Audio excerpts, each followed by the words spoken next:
ফিলিস্তিনের পাশে ইসরায়েল যেমন মুসলমানদের চূড়ান্ত শত্রু, বাংলাদেশের পাশে আরেকটা ইসরায়েল আছে, তার নাম ভারত।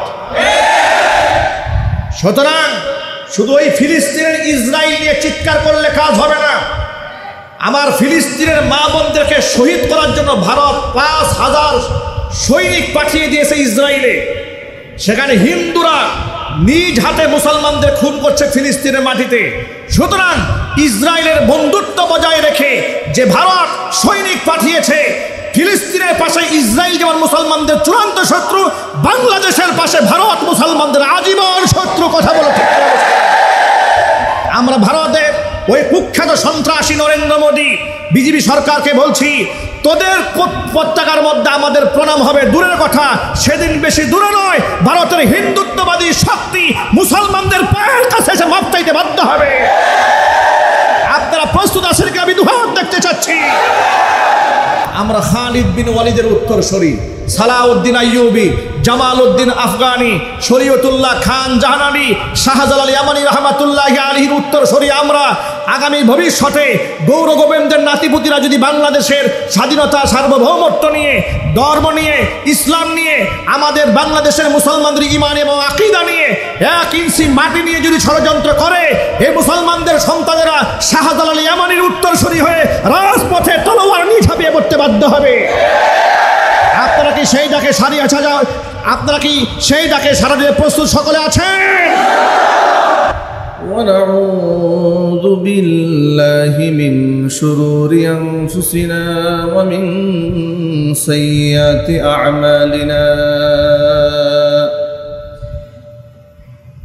من يهده الله فلا مضل له ومن يضلله فلا هادي له ونشهد أن لا إله إلا الله وحده لا شريك له ونشهد أن سيدنا ونبينا وحبيبنا وشفيعنا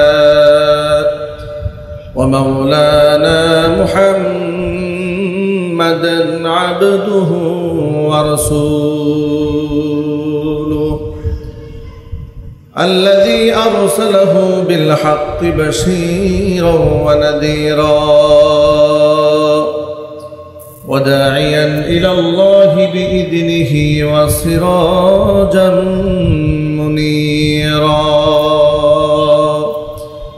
أما بعد فأعوذ بالله من الشيطان الرجيم بسم الله الرحمن الرحيم إن الله وملائكته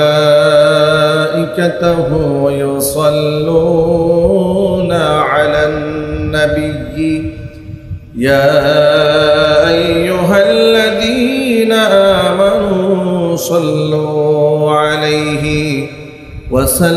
وسلموا تسليما اللهم صل على محمد وعلى آل محمد كما صليت على إبراهيم وعلى آل إبراهيم إنك حميد مجيد اللهم بارك على محمد وعلى آل محمد كما باركت على إبراهيم وعلى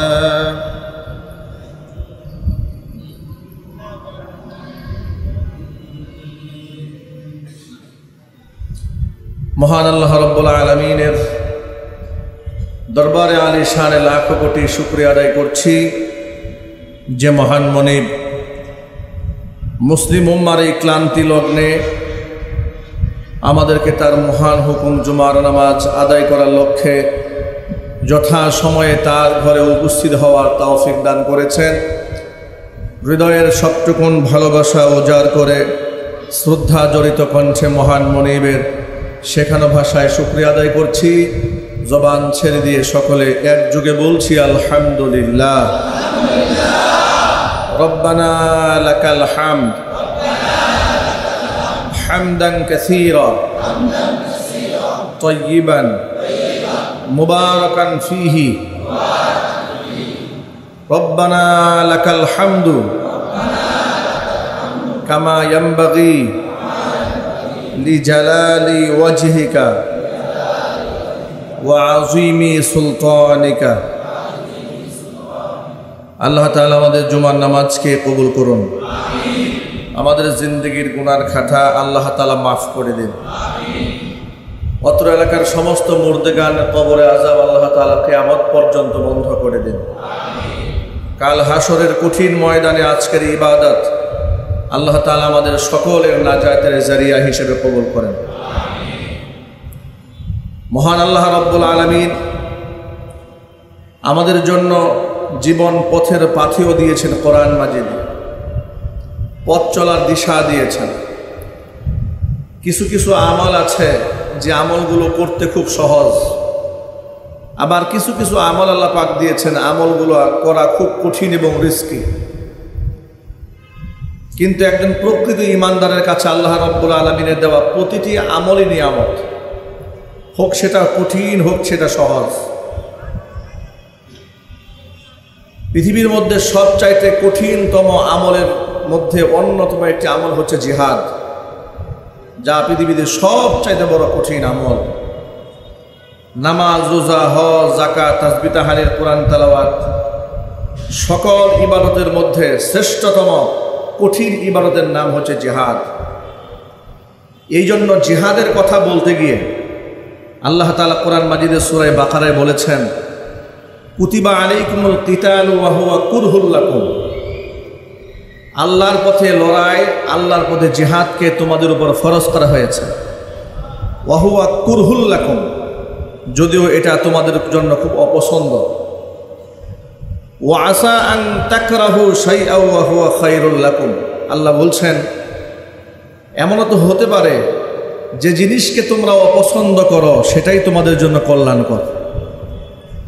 ওয়া আসা আন তুহিব্বু শাইআ ওয়া হুয়া শাররুল লাকুম। তোমরা নিজেদের জন্য যেটা পছন্দ করো সেটাই তোমাদের জন্য অকল্যাণকর। আল্লাহু ইয়ালামু ওয়া আনতুম লা তা'লামুন। আল্লাহ রাব্বুল আলামিন জানেন, তোমরা জানো না। এর মানে হচ্ছে জিহাদ করতে গেলে মানুষের দুই ধরনের ঝুঁকি নিতে হয়। একটা হচ্ছে তার মালের ঝুঁকি, আর একটা হচ্ছে তার জীবনের ঝুঁকি। এই জন্য কোরআন মাজিদ আল্লাহ তাআলা এটাকে একটা ব্যবসার সাথে তুলনা করেছেন। সূরা সফের মধ্যে আল্লাহ বলেছেন, ইয়া আইয়ুহাল্লাযীনা আমানু হাল আদুল্লুকুম আলা তিজারাতিন তুনজিকুম মিন আযাবিন আলীম। আমি একটা ব্যবসার কথা তোমাদেরকে বলবো না, যে ব্যবসা তোমাদেরকে যন্ত্রণাদায়ক শাস্তি থেকে রক্ষা করবে। তুমিনুনা বিল্লাহি ওয়া রাসূলিহি ওয়া তুজাহিদুনা ফি সাবিলিল্লাহি বিআমওয়ালিকুম ওয়া আনফুসিকুম। আমি আল্লাহ এবং আমার রাসূলের উপর ঈমান আনার পরে তোমরা তোমাদের জান এবং মাল দিয়ে লড়াই করবে আমি আল্লাহর পথে। এটা হচ্ছে আমি আল্লাহর সাথে তোমাদের একটা বাণিজ্য। সুবহানাল্লাহ। আল্লাহর সাথে একটা বাণিজ্য হিসেবে আল্লাহ তাআলা কোরআনকে, জিহাদকে কোরআনে উল্লেখ করেছে। জিহাদের আমলটা খুব কঠিন একটা আমল। এটা জীবনের ঝুঁকি আসে। জীবনের ঝুঁকি নিয়ে মানুষ আমল করবে, জীবনটা চলে যেতে পারে, এটা তো অনেক কঠিন ব্যাপার। সাধারণত যে কথা বললে সমাজে শত্রু তৈরি হয়, সমালোচক তৈরি হয়, মানুষ সে কথাও বলতে চায় না। কথা বলেন ঠিক কিনা বলেন? হাতটাকে অনেক আলেমরা পর্যন্ত, দায়ীরা পর্যন্ত, যারা দিনের কথা বলে, খুব সতর্কতার সাথে কথা বলে যে সমাজে তার সমালোচক যেন তৈরি না হয়, কোনো মানুষ যেন শত্রু তৈরি না হয়। আবার ক্ষমতাধর ব্যক্তিদের বিরুদ্ধে কথা বলা তো এটা আরও মারাত্মক। জেল হতে পারে, জরিমানা হয়ে যেতে পারে, ফাঁসি হতে পারে, রাষ্ট্র থেকে বের হয়ে যেতে হতে পারে, কত রকম রিস্ক জীবনে আসতে পারে। সকল কিছুর ঊর্ধ্বে জিহাদ হচ্ছে জীবনের সর্বশ্রেষ্ঠ ইবাদত। চিৎকার দেবেন সুবহানাল্লাহ। একটা দুঃখজনক বাস্তবতা আপনাদেরকে বলি। জুলাই আগস্টের বিপ্লব সাধিত হওয়ার মাধ্যমে তো আল্লাহ তাআলা আমাদেরকে বাক স্বাধীনতা ফিরিয়ে দিয়েছেন এই মাটিতে। আমরা তো আগে স্বাধীনভাবে কথা বলতে পারিনি। এই যে এতগুলো ক্যামেরা আমার সামনে দেওয়া আছে, আর এতগুলো মানুষ, অনেক মানুষের সামনে কাছে এখন মোবাইল থাকে, তারা আমাদের বক্তব্য রেকর্ড করে। আর আমরা বিগত জীবনে আমরা দায়িত্ব নিয়েই সবসময় কথা বলেছি। আমরা জানি আমাদের প্রত্যেকটা কথা রেকর্ড হয়, এরপরেও আমরা ঝুঁকি নিয়ে অনেক কথা বলেছি। অনেক লোকেরা আমাদের সেই কথাগুলো বিকৃত করে প্রশাসনের কাছে উপস্থাপন করেছে। প্রশাসনের মধ্যে যারা বামপন্থী ছিল তারা আমাদেরকে ফাঁসিয়ে দেওয়ার ষড়যন্ত্র করেছে। অনেক কিছু হয়েছে। আমাদের বাক স্বাধীনতা এমনভাবে হরণ করা হয়েছিল বাংলাদেশে। ইসলামের অন্যতম একটা ফরজ ইবাদত আল্লাহর পথের জিহাদ, যে জিহাদের ব্যাপারে কোরআন শরীফে 500-এর উপর আয়াত আছে। আরো জোরে বলতে হবে সুবহানাল্লাহ। কতগুলো আয়াত আছে? 500-এর উপর আয়াত আছে জিহাদের ব্যাপারে। সেই জিহাদ শব্দটা খতিব সাহেবরা মিম্বার থেকে মুখে উচ্চারণ করতেও সাহস পায় না, অথচ আছে কোরআনে। কোরআনে বর্ণিত শব্দটা তারা মিম্বার থেকে উচ্চারণ করতে সাহস পায়নি। মাহফিলে মঞ্চে বলবে তো দূরের কথা, ঘরের মধ্যে জিহাদের ফজিলত লেখা আছে একটা বই, যার ঘরে পাওয়া গেছে তারই জঙ্গি বলে গ্রেফতার করেছে। গ্রেফতার করতে করতে এক পর্যায়ে এমন হয়েছে ঘরের মধ্যে ফাজাইলে সাদাকাত, ফাজাইলে আমল, জিহাদের নামগন্ধ যেগুলোর মধ্যে নাই, এগুলোও যেখানে পাওয়া গেছে জঙ্গিবাদের বই বলে মানুষদেরকে গ্রেফতার করে পশ্চিমাদেরকে এবং ভারতের প্রভুদেরকে স্বৈরাচারী হাসিনা খুশি করেছে। তারা জিহাদের বিষটাকে চিরতরে মানুষের অন্তর থেকে শেষ করে দেওয়ার ষড়যন্ত্র করেছিল। আপনারা বলেন, ইচ্ছা করলে কি কোরআন শরীফের যে কোনো বিধিবিধান দুনিয়া থেকে মুছে দেওয়া যায়? আরো যদি বলুন যায়? না, দেওয়া যায় না। এটা মুছে দেওয়া সম্ভব হবে না, এটা থাকবে কিয়ামত পর্যন্ত। আর জিহাদ এটা চলবে কিয়ামত পর্যন্ত। এটা আমি বলিনি, এটা ১৫০০ বছর আগে আল্লাহ রসুল বলেছেন। আল্লাহ নবী সাল্লাল্লাহু আলাইহি ওয়াসাল্লাম বলেছেন, আল জিহাদু মাদিন ইলা ইয়াউমিল কিয়ামাহ, জিহাদ কিয়ামত পর্যন্ত চলমান থাকবে। জিহাদ আর সন্ত্রাস এক জিনিস নয়, জিহাদ আর গুপ্ত হত্যা এক জিনিস নয়। জিহাদ আর এই পৃথিবীর অমুসলিমরা দেশ দখলের জন্য, নৈরাজ্য সৃষ্টির জন্য যে মারামারি করে, যুদ্ধ করে, বোমা হামলা করে, ক্ষেপণাস্ত্র হামলা করে, মিসাইল হামলা করে, ওই হামলা আর মুসলমানদের জিহাদ এক জিনিস হতে পারে না। কারণ তারা দখল করে, তারা যুদ্ধ করে দুনিয়াতে তাদের ক্ষমতাকে কুক্ষিগত করার জন্য, কিংবা দুনিয়ার মধ্যে দেশ দখল করার জন্য, জমি দখল করার জন্য, জবরদস্তি করার জন্য ক্ষমতার অপব্যবহার করে। আল্লাহর রাস্তার কোনো মুজাহিদ দেশ দখল করার জন্য যুদ্ধ করে না। আল্লাহর পথের কোনো সৈনিক ক্ষমতার জন্য লড়াই করে না। আল্লাহর পথের মুজাহিদরা লড়াই করে একমাত্র আল্লাহর সন্তুষ্টি কল্পে, আল্লাহর দ্বীন জমিনের মধ্যে জিন্দা করার জন্য। এই জন্য আল্লাহ কোরআনে বলছেন, আল্লাহ রাব্বুল আমিন বলেন, আল্লাযীনা ইউকাতিলুনা ফী সাবিলিল্লাহ, যারা ইমানদার বান্দা তারা আমি আল্লাহর পথে লড়াই করে, আর যারা কাফের তারা লড়াই করে তাগুতের পক্ষে। জোরে কোন নাউযুবিল্লাহ। দুঃখজনক বাস্তবতা কি জানেন? বিগত বছরগুলোতে জিহাদটাকে পশ্চিমা মিডিয়া এবং তাদের অনুসারীরা, তাবেদারেরা সন্ত্রাসবাদ হিসেবে গোটা বিশ্ব পরিমণ্ডলে তারা প্রচার করে বেরিয়েছে। ঠিক কিনা বলেন? মানে জিহাদ মানেই হলো সন্ত্রাসী। এই যে দেখেন আমাদের পার্শ্ববর্তী দেশ ভারতের, পৃথিবীর মধ্যে সবচেয়ে বড় মিডিয়া সন্ত্রাস এবং তথ্য সন্ত্রাস যারা করে, মিডিয়াতে বসে এত আজগুবি গাঁজাখুরি মিথ্যা কথা এত সুন্দর করে মানুষ কেমনে বলে, এটা ভারতীয় সংবাদ মিডিয়া না দেখলে বোঝার কোনো উপায় নেই। ওরা এত নির্লজ্জ, এত মিথ্যাবাদী, সত্য কথাও মানুষ এত কনফিডেন্সলি বলে না, ওরা মিথ্যা কথা যত কনফিডেন্সলি বলে। ঠিক কিনা বলেন? কয়েকদিন আগে দেখলাম ভারতে এক মিডিয়া বলছে যে নরেন্দ্র মোদীর সাথে ডক্টর মোহাম্মদ ইউনূস সাক্ষাৎ করতে চেয়েছে, তারা সাক্ষাতে রাজি হচ্ছে না। একটা পর্যায়ে নাকি তারা নিজেরা ঘরোয়া বৈঠকে বসেছিল, ডক্টর মোহাম্মদ সুযোগ বুঝে দরজার সামনে আধা ঘন্টা দাঁড়াইছিল, হুট করে চট করে ঢুকে পড়ছে তার সাথে সাক্ষাৎ করার জন্য। একটা রাষ্ট্রের টেলিভিশন মিডিয়াতে সংবাদ উপস্থাপক গোটা বিশ্ববাসীর সামনে এমন উলঙ্গ মিথ্যাচার কি করে করে? অথচ গোটা বিশ্ব দেখেছে ডক্টর মোহাম্মদ ইউনূসকে বরণ করে নেওয়ার জন্য নরেন্দ্র মোদী সহ তার নাতিপুতিরা সব সোজা হয়ে দাঁড়ায় আছে। কথা বলেন, ঠিক কিনা বলেন? বাংলাদেশের ইতিহাসে কোনো একটা রাষ্ট্রপ্রধানকে আমাদের পার্শ্ববর্তী দেশ ভারতের রাষ্ট্রপ্রধান এইভাবে অ্যাকসেপ্ট করেছে, সম্মান করেছে, তার কোনো নজির না। এটা গোটা বিশ্বব্যাপী দেখেছে। তারা বলেছে ডক্টর মোহাম্মদ ইউনূস তাকে চট করে ঢুকে পড়েছে। তো চট করে যদি ঢুকে, তাহলে সেখানে ডান পাশে বাংলাদেশের পতাকা কখন সেট করা হলো? কথা বলেন। ওনার পাশে তো ইন্ডিয়ার পতাকা দেওয়া, বাংলাদেশের পতাকা ডক্টর মোহাম্মদ ইউনূসের সিটের পাশে বসানো। এটা তো বোঝা যায় যে তারা আগে থেকেই পরিকল্পিতভাবে ওনাকে এখানে আনার জন্য তার অপেক্ষায় আছে। প্রধান অতিথি ডক্টর মোহাম্মদ আসবেন আর চা বিক্রিতে তাকে গ্রহণ করবে। বিশ্ববাসী এই বাস্তবতা দেখেছে। অথচ এই মিথ্যাবাদী লোকগুলা বলল ডক্টর মোহাম্মদ ইউনূস তাকে চট করে ঢুকে পড়েছে। এটা হচ্ছে তাদের একেবারে ডাহা মিথ্যা কথার একটা এক্সাম্পল আপনাদের সামনে উপস্থাপন করে। ওই মিথ্যাবাদীরা একদিন বাংলাদেশের উদ্দেশ্যে বলছে বাংলাদেশের নাকি তাদের সবচেয়ে বড় সমস্যা হচ্ছে জিহাদি, হেফাজতি এবং জামাত ইসলামী। তিনটা সমস্যা নাকি বাংলাদেশের মূল সমস্যা। জিহাদি গোষ্ঠী মূল সমস্যা। আপনারা যারা এখানে বসে আছেন, আপনাদেরকে ছোট্ট করে একটা তথ্য দিই, এটা মনে রাখবেন মৃত্যু পর্যন্ত। পৃথিবীর সমস্ত কাফেরেরা আমাদের ধর্মের যত ইবাদত আছে, কোনো ইবাদতকে ওরা ভয় পায় না।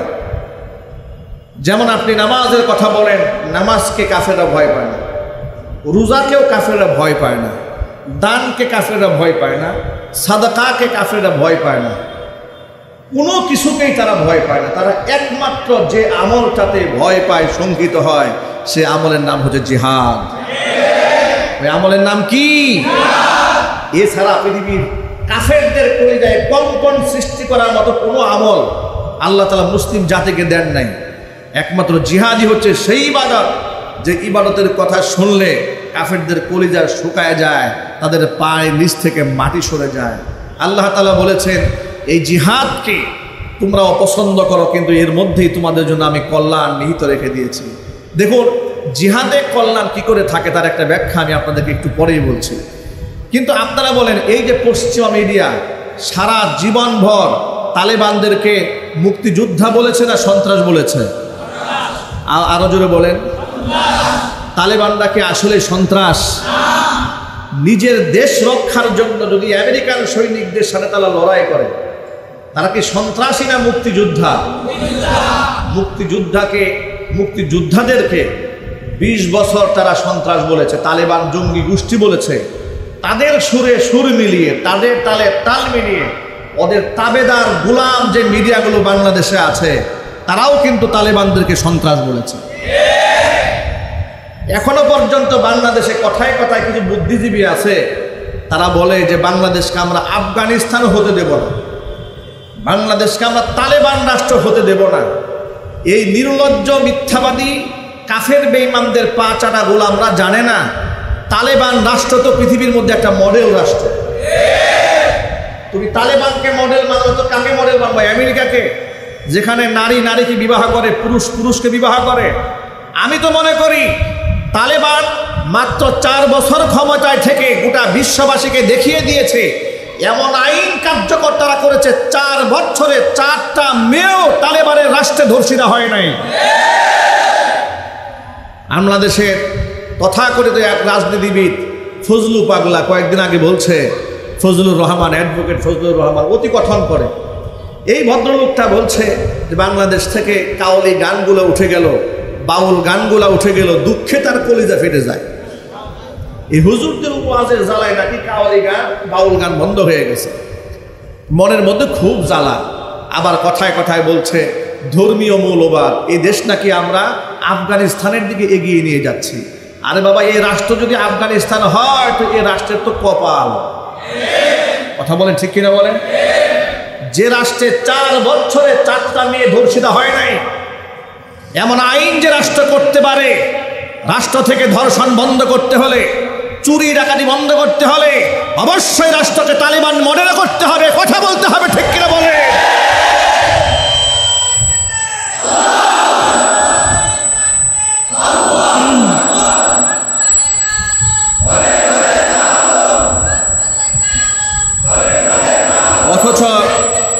অথচ তারা কথায় কথায় বলে রাষ্ট্রকে তারা আফগানিস্তান বানিয়ে ফেলবে নাকি।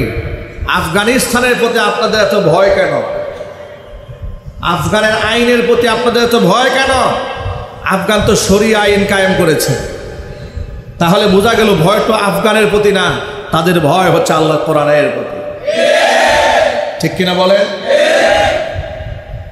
এবার শুনেন প্রিয় বন্ধুগণ, সারা জীবন তারা পশ্চিমা মিডিয়াতে প্রচার করেছে তালেবানরা সন্ত্রাসী, তালেবানরা জঙ্গি, যার দরুন ন্যাটো বাহিনী দিয়ে 20 বছর তাদের উপর বোম্পিং করেছে, এত বেশি গোলাবারও তাদের উপর নিক্ষেপ করা হয়েছে।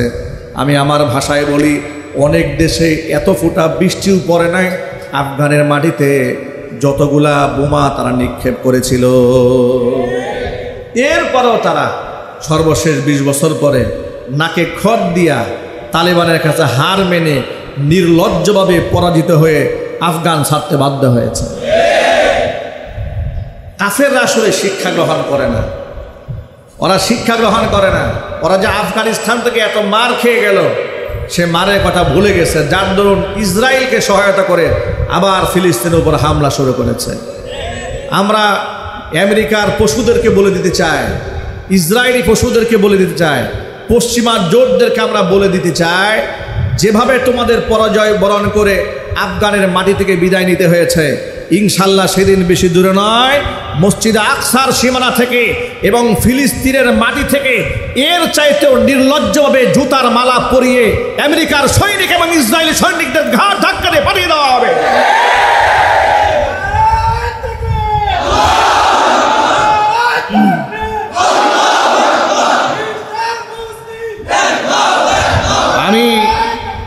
আমি আপনাদেরকে শুধু এই কথা বোঝাতে চাই, গোটা পৃথিবী আমেরিকায় এভাবে কন্ট্রোল করে মিডিয়া, ওরা যাকে সন্ত্রাস বলবে সেটাই সন্ত্রাস। কথা বলেন ঠিক কিনা? আর ওরা যাকে মুক্তিগামী বলবে তারাই মুক্তিগামী। মনে হচ্ছে গোটা পৃথিবীর সমস্ত বিবেক, সমস্ত চিন্তা চেতনা দর্শন সব আমরা কাফের বেঈমানদের কাছে ইজারা দিয়েছি, ভাড়া দিয়েছি। আমাদের কোনো চিন্তা শক্তি নাই, আমাদের কোনো কথার শক্তি নাই। আমি আপনাদেরকে বলবো, দেখেন, তালেবান 20 বছর তাদেরকে আমেরিকা সন্ত্রাস বলেছে, আমাদের বাংলাদেশ সন্ত্রাস বলেছে। যখন নাকে খড় দিয়ে বিদায় নেয়, কাতারে বসে চুক্তিতে সই করেছে যে না, তালেবানরা সন্ত্রাসী না, তালেবানরা মুক্তিযোদ্ধা। সুবহানাল্লাহ বলেন, আলহামদুলিল্লাহ বলেন। তালেবানদেরকে মুক্তিযোদ্ধা স্বীকৃতি দিয়ে কাতারে বসে সই করে এরপরে আমেরিকার সৈনিকেরা আফগানের মাটি তারা ছেড়েছে। আমার প্রশ্ন হচ্ছে, ওদের সাথে সুর মিলিয়ে সারা জীবন আমেরিকার দালাল এবং ভারতের দালালেরা আল্লাহর পথের মুজাহিদদেরকে সন্ত্রাস বলেছে, জিহাদি জঙ্গি গোষ্ঠী বলেছে। কথা বলেন ঠিক কিনা বলেন? অথচ আল্লাহর পথে জিহাদ করা ফারদুম মিন ফারাইদিল্লাহ, আল্লাহর অসংখ্য ফরজের মধ্যে আল্লাহর পথে জিহাদ করা এটা একটা গুরুত্বপূর্ণ ফরজ। আল্লাহর পথে জিহাদ, সন্ত্রাস এক জিনিস নয়, তার একটা প্রমাণ লক্ষ্য করেন। আল্লাহর নবী রাহমাতুল লিল আলামিন, যার মাধ্যমে গোটা বিশ্ব পরিমণ্ডলে আল্লাহ তাআলা শান্তির সুবাতাস বইয়ে দিয়েছিলেন, গোটা দুনিয়ার অশান্তিকে আল্লাহ রাব্বুল আলামিন দূর করে দিয়েছিলেন যে রাসূলের মাধ্যমে। আল্লাহর নবী যে যুগের ব্যাপারে বলেছেন, খায়রুল কুরুনি কারনি সুম্মাল্লাযীনা ইয়ালুনাহুম সুম্মাল্লাযীনা ইয়ালুনাহুম, পৃথিবীর মধ্যে সর্বশ্রেষ্ঠ যুগ হচ্ছে আমি মুহাম্মদ সাল্লাল্লাহু আলাইহি সাল্লামের যুগ। এই সমাজ জিহাদের মাধ্যমে আল্লাহর পথে আল্লাহর দ্বীন কায়েম করে গোটা পৃথিবীর মধ্যে এমন একটা আদর্শ কায়েম করে দিয়েছিল যেখানে চুরি, জেনা, বদমাশি, ছিনতাই, রাহাজানি, খুন, খারাপি কিছুই ছিল না। জোরে করেন সুবহানাল্লাহ। জিহাদের ফজিলতের কথা বর্ণনা করা হয়েছে বুখারী শরীফের কিতাবুল মাগাজি অধ্যায়ে। আল্লাহ নবী সাল্লাল্লাহু আলাইহি ওয়াসাল্লামকে প্রশ্ন করা হলো, আইয়ুল আমালি ইয়া রাসূল আফদালু ইয়া রাসূলুল্লাহ, ইয়া আল্লাহ রাসূল সবচাইতে উত্তম আমল কোনটি? হুজুর বললেন, ঈমানুম বিল্লাহ, পৃথিবীর মধ্যে সবচাইতে উত্তম আমল হচ্ছে আল্লাহর উপর ঈমান আনা। সাহাবী জিজ্ঞেস করলেন, কিলা সুম্মা আইয়ুন ইয়া রাসূলুল্লাহ, তারপরে কোনটি? নবীজি সাল্লাল্লাহু আলাইহি সাল্লাম বললেন, আসসালাতু আলা মিকাতিহা, ওয়াক্ত মতো নামাজ আদায় করা, এটা হচ্ছে পৃথিবীর মধ্যে সর্বশ্রেষ্ঠ ইবাদত। তৃতীয়ত আবার প্রশ্ন করা হলো, সুম্মা আইয়ুন ইয়া রাসূলুল্লাহ, এরপরে কোন আমলটি শ্রেষ্ঠ? নবীজি বলেন, বিররুল ওয়ালিদাইনি, পিতা মাতার আনুগত্য করা হচ্ছে পৃথিবীর মধ্যে সর্বশ্রেষ্ঠ ইবাদত। 4 নম্বরে আবার প্রশ্ন করা হলো, সুম্মা আইয়ুন, এরপরে কোন আমলটি শ্রেষ্ঠ? আল্লাহ রাসূল বললেন, আল জিহাদু ফি সাবিলিল্লাহ, আল্লাহর পথে জিহাদ করা হচ্ছে পৃথিবীর মধ্যে শ্রেষ্ঠতম ইবাদত। জোরে কোন সুবহানাল্লাহ।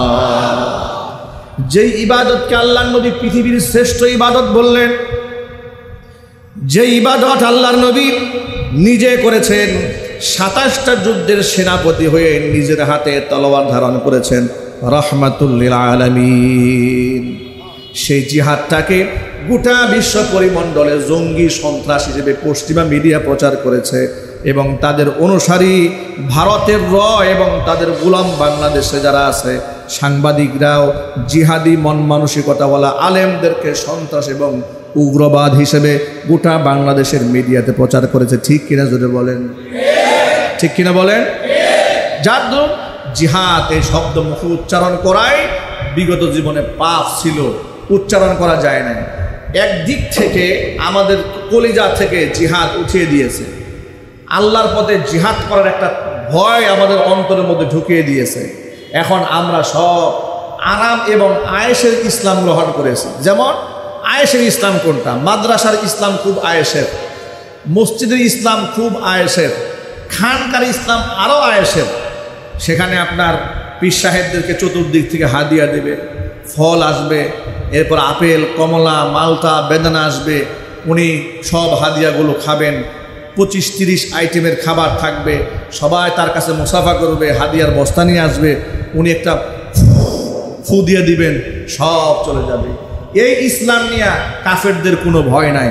যারা ইসলামটাকে এতটুকুন কাজে সীমাবদ্ধ করে তাদেরকে বাতিলরা বলে এরা হলো আধ্যাত্মিক হুজুর, আমলি হুজুর। আর যারা কাফেরদের অপকর্মের বিরোধিতা করে ওই সমস্ত মুজাহিদ আলেমদেরকে তারা জঙ্গিবাদ, উগ্রবাদ বলে প্রচার করে। অথচ আল্লাহর পথে তারা শ্রেষ্ঠ যারা অন্যায়ের বিরোধিতা করে। সুবহানাল্লাহ। আল্লাহর নবী সাল্লাল্লাহু আলাইহি সাল্লাম আমাদেরকে একটা ইমানের থার্মোমিটার দিয়েছেন।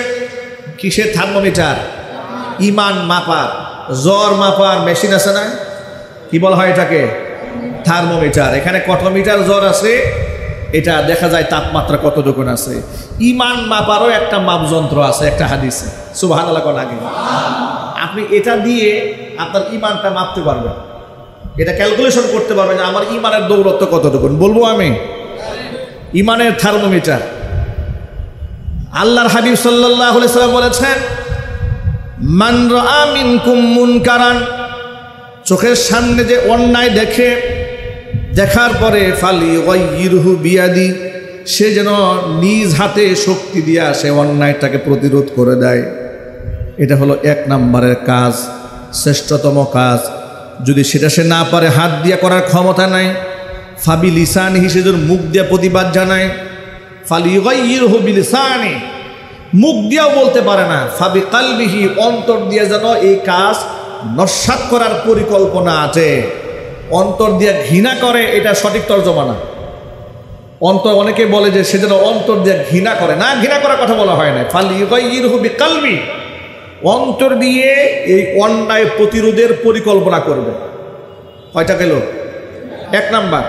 ফার্স্ট ক্লাস মানে ইমানদার হচ্ছে যে নিজের হাতে ক্ষমতা বলে অন্যায়ের প্রতিবাদ করবে। 1, যদি না পারে মুখ দিয়া বলবে, তাতেও বলতে পারে নাই, ক্ষমতা নাই, অন্ততপক্ষে অন্তর দিয়া পরিকল্পনা আনবে যে এটা কেমনে নস্যাৎ করা যায়। অন্তরে পরিকল্পনাও না থাকে, এবার রাসূল থার্মোমিটার কি বলেন শুনে। হুজুর বলেন, ওয়ালাইসা ওয়ারাআ যালিকা হাব্বাতু খারদালিন মিনাল ঈমান, এরপর ঈমানের আর সরিষা দানাও বাকি থাকে না। আপনার চোখের সামনে অন্যায় হচ্ছে, জুলম হচ্ছে, নির্যাতন হচ্ছে, শোষণ হচ্ছে, গুম হচ্ছে, খুন হচ্ছে, রাহাজানি হচ্ছে, হত্যা হচ্ছে, ধর্ষণ হচ্ছে, ব্যভিচার হচ্ছে, জেনা হচ্ছে, চুরি ডাকাতি ছিনতাই হচ্ছে, লুটপাট হচ্ছে, মুসলিমরা নির্যাতিত হচ্ছে, পশুরা নির্যাতিত হচ্ছে। এত কিছু দেখার পরেও আপনার না আপনার হাত কথা বলে, না আপনার মুখ কথা বলে, না আপনার অন্তর কথা বলে, আপনি এমন মুসলমান, আপনি এই যে তাসবিহ যায় নামাজ নিয়ে বসছেন মসজিদে, আপনার ঘুম ভাঙে না। আপনি এমন খানকা নিয়ে বসেছেন যে ফিলিস্তিনের পক্ষে আপনার মুখ থেকে একটা শব্দ উচ্চারিত হয় না। কথা বলেন, ঠিক কিনা বলেন? আওয়ামী জাহিলিয়াতের আমলে আমি বারবার বলেছি, বাংলাদেশে এমন খানকা আছে যেই খানকা থেকে আওয়ামী জাহিলিয়াতের আমলে আলেমদেরকে জেলখানায় ঢুকিয়েছে, মিথ্যা মামলা দিয়েছে, হত্যা করেছে, গুম করেছে, খুন করেছে, মানুষের অধিকার নিয়ে ছিনিমিনি খেলেছে। এমনও খানকা আছে বাংলাদেশে, পীর সাহেবরা এই সমস্ত জালেম বিরুদ্ধে একটা টু শব্দ পর্যন্ত করে নাই। কথা ঠিক নেবে, ঠিক জুড়ে বলে, বরং জালেমদের কাছ থেকে হাদিয়া পেয়েছে, তুহুপা পেয়েছে, আদর পেয়েছে, আপ্যায়ন পেয়েছে। আল্লাহর কসম, রসুলের এই হাদিস অনুযায়ী সে যত বড় জুব্বাওয়ালা পাগড়িওয়ালা হোক না কেন, আল্লাহর কসম সে ইসলামের পোশাকে আছে, কিন্তু কলিজার মধ্যে ইসলাম নাই, ভণ্ডামি ছাড়া কিচ্ছু নাই। সে যদি আল্লাহর পথের প্রতীক হয়ে থাকে তাহলে অবশ্যই আলেম নির্যাতন দেখলে তার কলিজা কাঁপবে। কথা বলেন, ঠিক কিনা বলেন? সে প্রতিবাদ মুখর হয়ে উঠবে। ভাইরা আমার, জিহাদ, এই জিহাদ নিয়ে আলোচনা করাটাই পাপ ছিল। কিন্তু মনে রাখবেন, আপনি আমি জিহাদ থেকে দূরে থাকতে চাইলে কি হবে? কাফেররা কিন্তু ছাড়বে না, ওরা কিন্তু আমাদের পিছু লেগে আছে। ঠিক কিনা জুড়ে বলে? আপনাদেরকে আরেকটা কথা বলি, আমাদের দেশের তথাকথিত সুশীল এবং বুদ্ধিজীবীরা আমাদেরকে সব সময় বলে, সাম্প্রদায়িকতার সবক শিখায় যে আমাদেরকে সাম্প্রদায়িক সম্প্রীতি বজায় রাখতে হবে, এই জন্য মুসলমান হইয়া হিন্দুদের পূজায় যাইতে হবে। এই বুদ্ধিজীবী নাই বাংলাদেশে? এটা জুড়ে বলতে হবে। আপনাদেরকে স্পষ্ট বার্তা জানায় দেই, মুসলমানের ঘরে জন্ম নিয়ে যারা মুসলমানকে পূজায় যেতে উদ্বুদ্ধ করে, ও আবু জেহেলের নাতিপুতি, ও ফেরাউনের উত্তরসূরি, উতবা সাইবার উত্তরসূরি। আল্লাহর কসম, সে মুহাম্মদ সাল্লাল্লাহু আলাইহি ওয়াসাল্লামের আদর্শের সৈনিক হতে পারে না। ঠিক কিনা বলে? ওরা আমাদেরকে সাম্য শেখায়। ওরা বলে অমুসলিমদের সাথে আমাদের ভ্রাতৃত্ব সম্পর্ক বজায় রাখতে হবে। ওই যে ওরা বলেছে না, ভারতের সাথে আমাদের স্বামী স্ত্রীর সম্পর্ক, আমাদের উন্নয়ন ভারতের উন্নয়ন, ভারতের উন্নয়ন আমাদের উন্নয়ন, বলে নাই? বলে নাই? এখন আপনাদেরকে আমি একটা জবাব দিতে চাই, আপনার জবাব দিবেন প্রশ্নের। ভারত কি এই দেশের মুসলমানদের কোনোদিন বন্ধু ছিল? বর্তমানে আছে? ভবিষ্যতে বন্ধু হওয়ার কোনো সম্ভাবনা আছে? এই কথাটা কোরআন শরীফে লিখে দিয়েছেন আল্লাহ ১৫০০ বছর আগে। কপাল পরা মুসলমান আল্লাহর কথা বিশ্বাস না করে বিশ্বাস করতে গেছে বেনামাজি বুদ্ধিজীবীর কথা। কথা বলছি কিনা বলেন? আল্লাহ বলেছেন যে দুইটা জাতি পৃথিবীতে আছে যারা মুসলমানদের কোনোদিন বন্ধু হবে না, চিরন্তন শত্রু। কে বলেছেন? আরো যারা বলেন, দেখেন আল্লাহ কোরআনে কি বলেছেন। আল্লাহ রাব্বুল আমিন বলেন, লাতাজিদান্না আশাদ্দান নাসি আদাওয়াতান লিল্লাযীনা আমানুল ইয়াহুদা ওয়াল্লাযীনা আশরাকু। অবশ্যই নবীজি, আপনি ইমানদারদের জন্য দুইটা জাতি পাবেন চূড়ান্ত শত্রু। একটা জাতির নাম হচ্ছে ইহুদি জাতি, আর একটা জাতির নাম হচ্ছে মুশরিক জাতি। মুশরিকরা আর ইহুদিরা মুসলমানদের শত্রু, এই কথা কোরআনে লিখিত হয়েছে গত বছর দেশ স্বাধীন হওয়ার পরে। কত বছর আগে? ১৫০০ বছর আগে আল্লাহ কোরআন শরীফে আয়াত নাজিল করে এই মেসেজ মুসলমানদের কলিজার মধ্যে ঢুকিয়ে দিয়েছে, মুসলমানরা শুনে রাখো, ইহুদিরা কোনোদিন তোমার বন্ধু হবে না, মুশরিকরা কোনোদিন তোমার বন্ধু হবে না। শুধু নরেন্দ্র মোদী শুধু বন্ধু হবে নাকি? কথা বুঝতে কষ্ট হচ্ছে? শুধু ইসরায়েল বন্ধু হবে, নরেন্দ্র মোদী বন্ধু হবে? ফিলিস্তিনের পাশে ইসরায়েল যেমন মুসলমানদের চূড়ান্ত শত্রু, বাংলাদেশের পাশে আরেকটা ইসরায়েল আছে, তার নাম ভারত। সুতরাং শুধু ওই ফিলিস্তিনের ইসরায়েল নিয়ে চিৎকার করলে কাজ হবে না। আমার ফিলিস্তিনের মা বোনদেরকে শহীদ করার জন্য ভারত ৫,০০০ সৈনিক পাঠিয়ে দিয়েছে ইসরায়েলে। সেখানে হিন্দুরা নিজ হাতে মুসলমানদের খুন করছে ফিলিস্তিনের মাটিতে। সুতরাং ইসরায়েলের বন্ধুত্ব বজায় রেখে যে ভারত সৈনিক পাঠিয়েছে, ফিলিস্তিনের পাশে ইসরায়েল যেমন মুসলমানদের চূড়ান্ত শত্রু, বাংলাদেশের পাশে ভারত মুসলমানদের আজীবন শত্রু। কথা বলে ঠিক?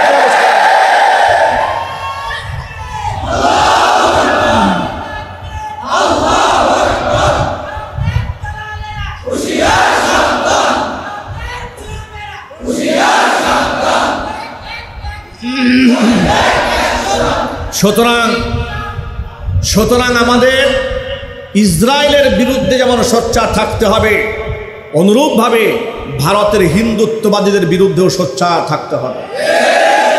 ঘুমায় থাকলে চলবে না। শুধু ইসরায়েলি পণ্য বয়কট করলে হবে না, ভারতীয় পণ্য বয়কট করতে হবে। ভারতের কোনো পণ্য আমরা অ্যাকসেপ্ট করব না। আমাদের একটা গায়রত আছে, আমাদের একটা ব্যক্তিত্ব আছে। ওরা না আমাদের ট্যুরিস্ট ভিসা বন্ধ করে দিয়েছিল, ওরা না আমাদের মেডিকেল ভিসা বন্ধ করে দিয়েছিল স্বৈরাচারী হাসিনাকে কুলে নিয়ে। তারা না বলেছিল বাংলাদেশের মানুষকে না খাওয়ায় মারবে, পেঁয়াজ দেবে না। তারা না বলেছিল আমাদেরকে তেল দেবে না, আলু দেবে না। তো কি আমরা না খেয়ে মরেছি? আমাদের দেশের লোকেরা চিকিৎসা না খেয়ে না নিয়ে মরে গেছে। বরং শুধুমাত্র এই বছর ঈদ উল ফিতরে এদেশের মানুষ ভারতে গিয়ে যে কেনাকাটা করতো, শুধু কেনাকাটার থেকে বাংলাদেশের সেভ হয়েছে 3,000 কোটি টাকা। বাংলাদেশের লোকেরা 3,000 কোটি টাকা খরচ করতো ইন্ডিয়া গিয়া, ইন্ডিয়া যায় নাই। এখন ইন্ডিয়ার মানুষেরা তারা মাথা থাপড়া চাল বলতেছে, আরে বাংলাদেশের লোকেরা আসেন আসেন, আপনারা না আসলে আমরা না খায়া মরবো। আমরা বলি, ওরা বলেছিল ভারত গিয়া চিকিৎসা করতে গেলে নাকি ভারতের পতাকাকে প্রণাম করে চিকিৎসা নিতে হবে। পাগলের মাথা নষ্ট হয়ে গেছে। ওরা জানে না এই মুসলমান তো সেই মুসলমান যে মুসলমান পেটের মধ্যে পাথর বাঁধতে জানে। কথা বলেন ঠিক কিনা? যে মুসলমান পেটে পাথর ভরে জিহাদে অভ্যস্ত, সেই মুসলমানদেরকে চিকিৎসার ভয় দেখায় ভারতের পতাকাকে নাকি প্রণাম দিয়ে এরপরে চিকিৎসা নিতে হবে। লাথি মারলাম ভারতের চিকিৎসার মুখে।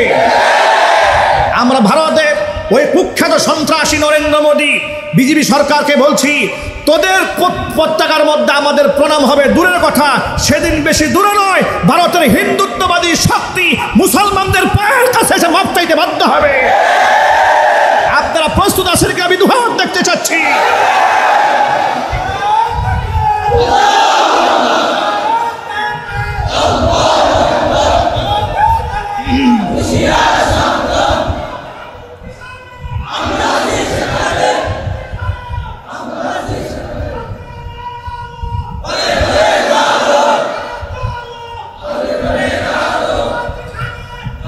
সুতরাং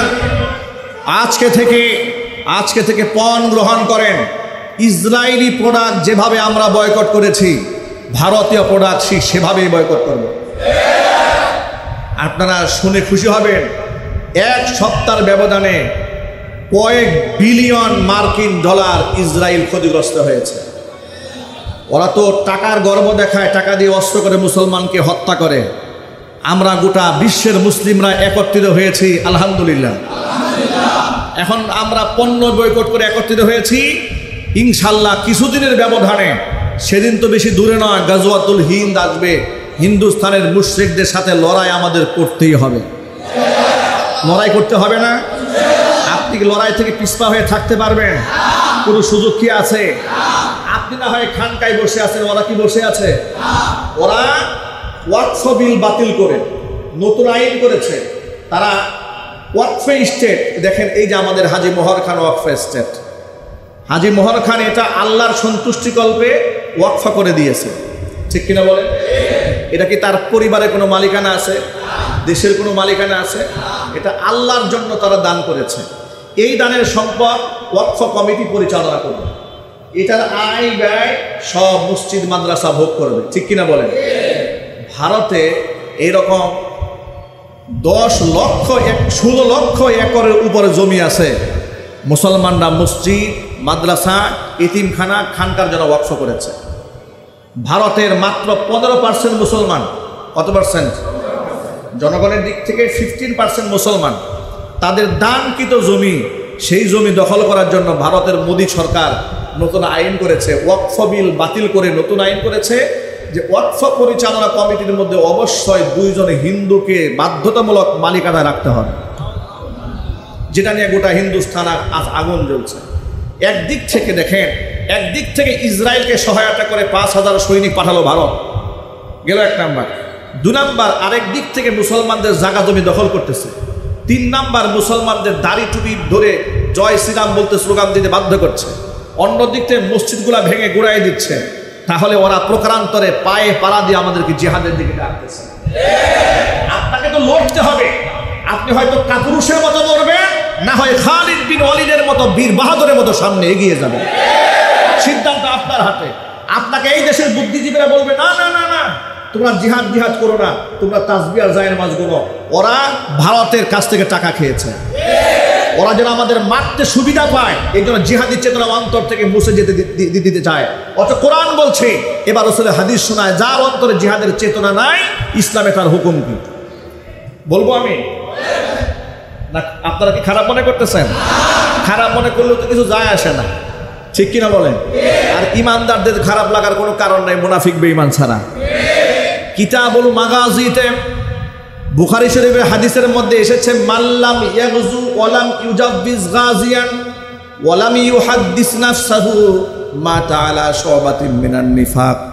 যেই ব্যক্তি জীবনে আল্লাহর রাস্তায় জিহাদ করে নাই, 2 নাম্বার মুজাহিদদেরকে সাহায্য করে নাই, এমনকি ওয়ালাম ইউহাদ্দিস নাফসাহু মনে মনে আল্লাহর পথে জিহাদ করার সংকল্প করে নাই, এই ব্যক্তি যখন মারা যাবে, মা তাআলা শুবাতিন মিনান নিফাক, ও মুসলমানের দলভুক্ত হয়ে মরবে না, মুনাফিকদের কাতারে শামিল হয়ে মরবে। এর মানে হলো বাধ্যতামূলক প্রত্যেকটা মুমিন মুসলমানের অন্তরে জিহাদি চেতনা থাকতেই হবে। থাকেন আপনি ঘরে, জিহাদি চেতনা রাখবেন। থাকেন আপনি মসজিদে, জিহাদি চেতনা রাখেন। থাকবেন আপনি দোকানে, জিহাদি চেতনা অন্তরের মধ্যে থাকতে হবে, যা আল্লাহর দ্বীনের জন্য, ইসলামের জন্য, কোরআনের জন্য যদি আমাকে সংগ্রাম করতে হয়, সশস্ত্র লড়াইয়ে যেতে হয়, ইনশাআল্লাহ আমি পুরুষ মানুষ প্রস্তুত হয়ে আছি। এই চেতনা যার অন্তরে নাই, ও তাহাজ্জুদ গুজারি হয়েও মুনাফিক হয়ে মরবে, ও 5 ওয়াক্ত নামাজি হলেও মুনাফিক হয়ে মারা যাবে। আবার বলি, জিহাদের চেতনা যার অন্তরে নাই, ও খানকা শরীফের দরবেশ হলেও মুনাফিক হয়ে মরবে। সে যদি বুটবাজার কেন্দ্রীয় মসজিদের খতিব হয়, এমনকি বাইতুল মুকাররমের খতিব হয়, বাইতুল্লাহর খতিব যদি হয়, আর অন্তরে জিহাদি চেতনা না থাকে, আল্লাহর কসম, আল্লাহ রাসূলের বক্তব্য অনুযায়ী সে মুসলমান হয়ে মরবে না, মুনাফিক হয়ে মরবে। আমরা কি মুনাফিক হয়ে মরবো? চিল্লায় বলে মুনাফিক হয়ে মরবো? আমরা খালিদ বিন ওয়ালিদের উত্তরসূরি, সালাউদ্দিন আইয়ুবী, জামালউদ্দিন আফগানি, শরীয়তুল্লাহ খান জাহানানি, শাহজালাল ইয়ামানি রহমাতুল্লাহি আলাইহির উত্তরসূরি আমরা। আগামী ভবিষ্যতে গৌর গোবিন্দের নাতিপুতিরা যদি বাংলাদেশের স্বাধীনতা, সার্বভৌমত্ব নিয়ে, ধর্ম নিয়ে, ইসলাম নিয়ে, আমাদের বাংলাদেশের মুসলমানদের ঈমান এবং আকীদা নিয়ে 1 ইঞ্চি মাটি নিয়ে যদি ষড়যন্ত্র করে, এই মুসলমানদের সন্তানেরা শাহজালাল ইয়ামানির উত্তরসূরি হয়ে রাজপথে তলোয়ার নিয়ে ঝাঁপিয়ে পড়তে বাধ্য হবে। আপনারা কি সেই ডাকে আপনারা কি সেই ডাকে সাড়া দিতে প্রস্তুত সকলে আছেন?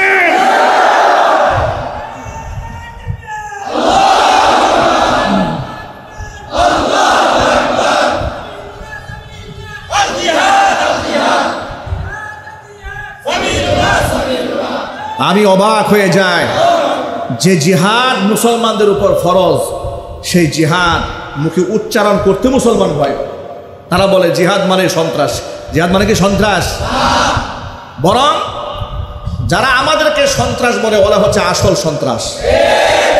মুসলমানদেরকে যারা মানবতা বিরোধী বলে, ওরাই হচ্ছে পৃথিবীর মধ্যে সবচাইতে নিকৃষ্ট মানবতা বিরোধী।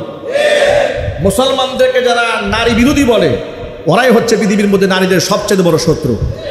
তার বড় প্রমাণ দেখেন, ইসরায়েল যখন ফিলিস্তিনের মাটিতে হামলা করে, কে নারী, কে শিশু, কে বৃদ্ধ, কে আলেম, এগুলাকে ওরা দেখে? কে সুস্থ, কে অসুস্থ, এগুলো ওরা দেখে? এগুলা কি মানবতা বিরোধী অপরাধ নয়? এগুলা কি গণহত্যা নয়? এগুলা কি পৈশাচিকতা নয়? তাহলে তাদেরকে জঙ্গি রাষ্ট্র বলা হয় না কেন? বলেন, বাংলাদেশের কোনো পত্রিকা আজ পর্যন্ত ওদেরকে জঙ্গি রাষ্ট্র বলেছে? আরো যদি বলেন, পৃথিবীর কোনো আন্তর্জাতিক মিডিয়া ওদেরকে জঙ্গি রাষ্ট্র বলেছে? বলে নাই। কিন্তু আমাদের দেশের মুসলমানরা কদিন পর পরে বলে, এই দেশে নাকি জঙ্গিদের আস্থানা আছে। কথা বুঝেন, খুব ভালো করে শোনেন। যারা সরাসরি মানুষ মারতেছে, কাটতেছে, খুন করছে, তাদেরকে জঙ্গি বলে না। আমাদের দেশের কোনো এক ছাত্র তাহাজ্জুদের নামাজ পড়ে, কোরআন তেলাওয়াত করে, বলে প্রথম আলো পত্রিকা বলে এর মধ্যে জঙ্গিবাদের গ্রাণ আছে। কথা বুঝতে পেরেছেন? শয়তানির একটা সীমা থাকা উচিত। এর মানে হচ্ছে অপকর্ম যা করার ওরা করবে, জঙ্গিবাদের মিথ্যা তকমা আমাদের উপর চাপাই দেবে। আমরা বলি আমরা জঙ্গিবাদী নই, আমরা আল্লাহর পথের মুজাহিদ। কি নিজেকে মুজাহিদ পরিচয় দিতে ভয় লাগে আপনাদের? ভয় তো স্বৈরাচারের আমলে পাওয়ার কথা ছিল। রাষ্ট্র তো স্বাধীন করেছে, স্বৈরাচার তো লাঠিকে বিদায় হয়েছে আল্লাহর কোরআনের সাথে বিয়াদবি করার কারণে। এখন আপনি নিজেকে মুজাহিদ পরিচয় দিবেন, আপনাকে কেউ যদি বলে আপনি কি, আপনি বলবেন আমি মুসলমান এবং আল্লাহর পথের মুজাহিদ। সাহস আছে না? মিডিয়ার সামনে বলতে ভয় আছে? এই যে আমার বক্তব্য রেকর্ড হচ্ছে, সবাই প্রচার করে দেবেন আমি আল্লাহর পথের শুধুমাত্র সৈনিক না, আমি একজন মুজাহিদ। যদি কোনোদিন সময় আসে সামনের কাতারে দাঁড়িয়ে আমরা জিহাদ করবো ইনশাআল্লাহ। আল্লাহ কবুল করেন, জোরে করে আমিন। তাহলে আজকের বয়ান থেকে আমরা বুঝতে পেরেছি জিহাদ আর সন্ত্রাস এক জিনিস নয়। জিহাদ আল্লাহর পথের ফরজ অন্যতম। আল্লামা তাকি উসমানী হাফিজাহুল্লাহ গোটা পৃথিবীর সমস্ত মুসলমানদেরকে জানিয়ে দিয়েছেন, ফিলিস্তিনের পক্ষ হইয়া ইসরায়েলের বিরুদ্ধে সশস্ত্র লড়াই করা পৃথিবীর মুসলিম উম্মার জন্য ফরজ হয়ে গিয়েছে। যেহেতু আমরা দুনিয়া আছে অনেক দূরে, আমরা সেই জিহাদে সামিল হতে পারছি না, কিন্তু আমাদের হৃদয়ে রক্তক্ষরণ হচ্ছে। আমাদের তাদের ব্যথায় আমরা ব্যথিত, তাদের শোকে আমরা শোকার্ত, তাদের হৃদয়ের আমাদের ওই দৃশ্য দেখে আমাদের হৃদয় ভেঙে চূর্ণ বিচূর্ণ হয়ে যায়, তাদের কান্না দেখে আমাদের চোখ অশ্রুসিক্ত হয়ে যায়। আমি আমার সকল ভাইদেরকে বলছি, ফিলিস্তিনি মাজলুম মুসলমানদের পক্ষে ছিলাম, আছি, ভবিষ্যতেও থাকব ইনশাল্লাহ। জোরে বলেন। আরেকটা ছোট্ট কথা বলে দিই, এই ক্ষেত্রে বাংলাদেশের বর্তমান পরিচালক ডক্টর মোহাম্মদ ইউনূস সম্পর্কে একটা বিভ্রান্তিকর তথ্য অনলাইন সোশ্যাল মিডিয়াতে প্রচারিত হচ্ছে। তারা নাকি ইসরায়েলকে $100 কোটি নাকি উপহার দিয়েছে। আরে বাবা, যে দেশে জুরিবিহীন একটা তলাবিহীন একটা জুরি রেখে স্বৈরাচারী হাসিনা পালাইছে, যারা বিদেশ থেকে টাকা ধার নিয়ে রাষ্ট্র চলতেছে, তারা নাকি ইসরায়েলে $100 কোটি অনুদান দিয়েছে। এগুলো আবার ভণ্ড, চট্টগ্রামের এক ভণ্ড আছে, ভণ্ড জাহাঙ্গীর, এগুলো আবার দেখলাম ফেসবুকে প্রচার করতেছে। এই মিথ্যা প্রপাগান্ডায় কান দেবেন না। ইসরায়েলের বিরুদ্ধে ফিলিস্তিনের মানবতার পক্ষে রাষ্ট্রের দায়িত্ব পালন করা মাত্র সর্বপ্রথম আমেরিকায় সবচেয়ে উচ্চ আওয়াজে কথা বলেছেন ডক্টর মোহাম্মদ ইউনূস। তিনি বলেছেন, ফিলিস্তিনের মুসলিমদের আজকের এই অবস্থা, এটা শুধু মুসলমানদের জন্য আতঙ্কের বিষয় নয়, এটা গোটা মানবতার জন্য আতঙ্কের বিষয়। এই কথাগুলো জাতিসংঘের মাঠে দাঁড়িয়ে ফিলিস্তিনের মাজলুম মুসলমানদের পক্ষে যিনি কথা বলেছেন, তাকে ওই যে স্বৈরাচারী এবং তাদের নাতিপুতিরা অনলাইনে লেখে ডক্টর মোহাম্মদ নাকি ইসরায়েলের পক্ষের লোক, আর তাদের স্বৈরাচারী হাসিনা নাকি ফিলিস্তিনের লোক। আমি আপনাদেরকে একটা গোপন তথ্য দিয়ে আজকে মনে রাখবেন, স্বৈরাচারী হাসিনা এটা মুসলমান না মুনাফেক? হাসিনা কি মুসলমান? হাসিনা কি? আপনাদের কি সন্দেহ হয়? যদি যত দলিল চান পৃথিবীর সব আওয়ামী জাহিলিয়াতের সাথে আমি একা ডিবেট করে প্রমাণ করব হাসিনা মুসলমান না, হাসিনা মুনাফেক। হাসিনা কি? মুনাফেক। এই মুনাফেক কি করেছে শোনেন, মিডিয়ার সামনে প্রকাশ্যে বলতো আমরা ফিলিস্তিনের পক্ষে, ফিলিস্তিনের স্বাধীনতার পক্ষে। একদিক থেকে ফিলিস্তিনের পক্ষে, স্বাধীনতার পক্ষে বলতো, অন্য দিক থেকে ইসরায়েলের সাথে গোপন আতাত করে পেগাসাইজ ডিভাইস কিনে এই যে মানুষের গোপন কল রেকর্ডকে ধারণ করা, এটার এই যে ইসরায়েলি প্রোডাক্টটা, এটা স্বৈরাচারী হাসিনা গোপনে ইসরায়েলের কাছ থেকে খরিদ করেছিল। এমনকি স্বৈরাচারী হাসিনা ইসরায়েলকে গোপন একটা সমর্থনও দিয়ে দিয়েছিল। তার প্রমাণ শোনায় আপনাদেরকে, ও যে মুনাফেক তার প্রমাণ দেই। মুখে বলতো ফিলিস্তিনের পক্ষে, আর সুকৌশলে আমাদের যে পাসপোর্ট আছে, এই পাসপোর্টের মধ্যে লেখা ছিল আপনি এই পাসপোর্টে পৃথিবীর সব দেশে যেতে পারলেও এক্সেপ্ট ইসরায়েল, শুধু আপনি ইসরায়েল যাইতে পারবেন না। তাহলে এই মন্ত্রটা, এই অংশটাই ছিল ইসরায়েলের সাথে আপনার বিরোধের বড় কারণ। আপনি যে ইসরায়েলকে সাপোর্ট করেন না তার বড় প্রমাণ পাসপোর্টে অ্যাকসেপ্ট ইসরায়েল। স্বৈরাচারী হাসিনা আমাকে আপনাকে বাংলাদেশের কাউকে না জানাইয়া পাসপোর্ট থেকে অ্যাকসেপ্ট ইসরায়েলটা উঠিয়ে দিয়েছিল। এর মানে গোপনে স্বৈরাচারী হাসিনা ইসরায়েলের সাথে আতাত করে ফেলেছে। অ্যাকসেপ্ট ইসরায়েল উঠিয়ে দেওয়া মানেই তো ইসরায়েলকে সমর্থন করা। তাহলে যারা গোপনে ইসরায়েলকে সমর্থন করে আর প্রকাশ্যে এসে ফিলিস্তিনের গান গায়, তারা মুসলমান বলা যায়? তারা কি বলা হয়? চিল্লাই বলেন, কি বলা হয়? এই মুনাফেকের পক্ষে মুনাফিকরাই কথা বলে, ঠিক কিনা বলেন? তারা নাকি বাংলাদেশে এসে আমাদের বিচার করবে, পাগলের সুখ মনে মনে, ঠিক কিনা বলে? পাগলের সুখ কি মনে মনে? কি ওরা বিচার করবে আমাদের? ফাঁসির রশি স্বৈরাচারী হাসিনার জন্য ঝুলতেছে, শুধু বাংলাদেশের মাটিতে নয়, আন্তর্জাতিক আদালতে যদি স্বৈরাচারী যায় সেখানেও ফাঁসির মঞ্চ থেকে সে বাঁচতে পারবে না। সুতরাং ওরা অনেক প্রোপাগান্ডা করবে, প্রোপাগান্ডায় কান দেওয়া যাবে না। আপনাদেরকে আহ্বান জানাচ্ছি, আপনারা ঐক্যবদ্ধ থাকেন ইনশাআল্লাহ। এদেশের স্বাধীনতা সার্বভৌমত্ব আমরা ভারতের আগ্রাসন থেকে ছিনিয়ে এনেছি রক্তের বিনিময়ে। আবার যদি স্বাধীনতা রক্ষা করতে হয় রক্ত সমুদ্র পাড়ি দেব, কিন্তু ভারতের দাদা বাবুদের কাছে আমরা মাথা নত করব না। ইনশাল্লাহ জুড়ে বলেন, চিল্লাই বলেন ইনশাল্লাহ। আজকের পর থেকে ইসরায়েলি প্রোডাক্টকে না বলুন, ভারতীয় প্রোডাক্টকে না বলুন। ভারতকে আমরা দেখাই দেব আমরা কাফের মুশরিকদের তাবেদার না হয়েও আল্লাহর দিকে তাওয়াক্কুল করে আমরা চলতে জানি। সাহস আছে তো ইনশাল্লাহ? ফিলিস্তিনের পক্ষে অবস্থান গ্রহণ করে আপনারা সকলে আগামী 12 তারিখে, আগামীকালই তো 12 তারিখ, কালকে এটা শাহবাগ চত্বর থেকে সরোয়ার্দী উদ্যান পর্যন্ত লং মার্চ ফর গাজা, এটা উদ্যোগ গ্রহণ করা হয়েছে, মার্চ ফর গাজা। এই জন্য আপনারা সকলেই সেই উদ্যোগে সামিল হবেন। যিনি যেখানে যে অবস্থায় আছেন ফেসবুকে প্রত্যেকেই গাজার পক্ষে পোস্ট করবেন। কি বলেন, পারবেন না? আমার একটা জিনিস বুঝে আসে না, এই দেশের এত মুসলমান ফেসবুক চালায়, বউয়ের ছবি ফেসবুকে দেয়, ছেলের ছবি ফেসবুকে দেয়, মেয়ের ছবি ফেসবুকে দেয়, পার্কের ছবি, ঘোড়ার ছবি, গাধার ছবি ফেসবুকে দেয়, কিন্তু মানবতার পক্ষে 2টা লাইন লিখতে পারে না। তুমি কেমন ইউজার হইলা? ডিভাইস ইউজ করতে হবে ধর্মের স্বার্থে, ডিভাইস ইউজ করতে হবে মানবতার জন্য, ঠিক কিনা বলেন? আল্লাহ তাআলা আমাদের ঐক্যবদ্ধ থাকার তৌফিক দান করেন। সকলে জোরে বলুন আমিন।